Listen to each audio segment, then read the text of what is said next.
Now that we are big shots and we know the basic HTML document structure, let's implement that in our page. So first of all, let me just get rid of this heading one and paragraph because we're going to redo this anyway.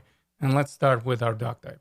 So here we're going to declare what version of HTML we're going to use. And in our case, that's going to be HTML5. So as you can see right away, Visual Studio Code gives you a suggestion. It's like, hey, listen, do you want a doc type? And sure enough, we do. Again, this is not a cheating. There's nothing wrong with that. That will gonna save you a lot of time in the long run. Now, next we'll have HTML root element. Again, let me get rid of all caps, and we're gonna write HTML. Now, within the HTML, remember we had the head element, and within the head element, we can right away place a title. Again, title is just gonna be where the title of the page is gonna be displayed. So here we're gonna say first, not fist, but first web page, and then let's go right away to the body. And let's write within the body, there's going to be two more things. Heading one is going to be hello, my name is John, or whatever name you obviously would like to write. So, hello, my name is John. And then we're going to write, I don't know, in a paragraph. And this is my first web page.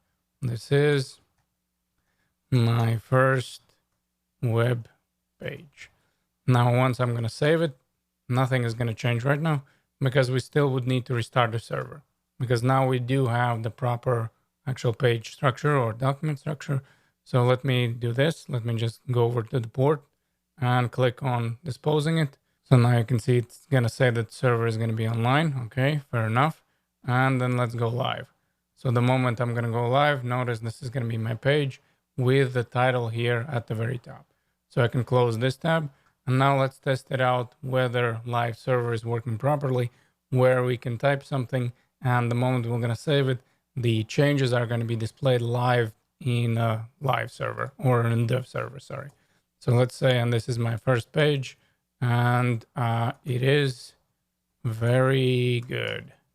And let's add a bunch of exclamation marks here, and let's save this. And sure enough, the moment we save it, notice what happens. So all the changes were being displayed right away here on a live server. So what's happening again is we don't need to go and refresh because live server is doing for us. So development server is working hard, so we have to work less hard. Now, also, I would like to right away show you that with a dev server or with the live server, we have an option of right away where every time we're going to be working, there's going to be changes displayed. And for this, we have autosave. So let's do this guy. And then every time we're going to be typing something, it will, in fact, going to be displayed right away on a page. So let's say after the heading one, I'm going to add another one. So as I'm starting to type, notice what happens in a live server. So in this case, we don't even need to save anything.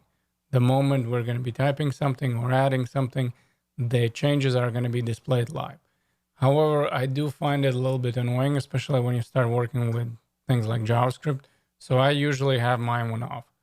Now it's really up to you. However you would like to prefer to work. However, for this tutorial, I always will gonna have my one off. So first I'm gonna make the changes and then I'm gonna save the changes and then they're only gonna be displayed here on the page. Also, I would like to talk about how the tags are nested. So as you notice, we have the HTML and HTML would be our root element. And then we have two children. And the reason why they're called children, they're sitting within this HTML element. Now, the two children are the head element as well as the body element. Now, it is important to keep the syntax because this will not going to make sense if you have a child within the head element and then let's say the closing tag of this title is going to be removed and placed, let's say, outside the head element.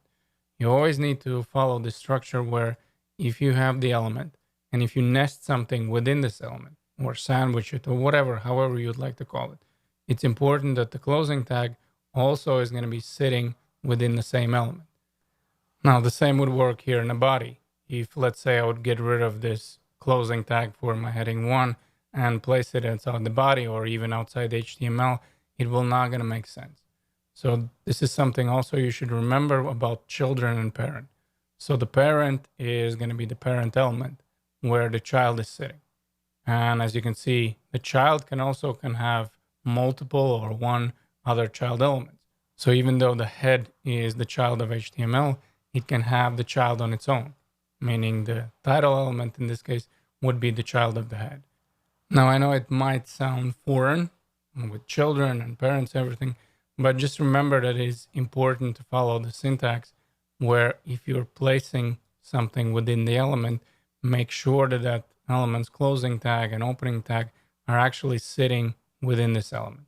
And the same would go over here. Don't mix, let's say, heading one with paragraph. Don't place the closing tag for the heading one within this paragraph because again, you're going to get errors and it will not gonna make sense.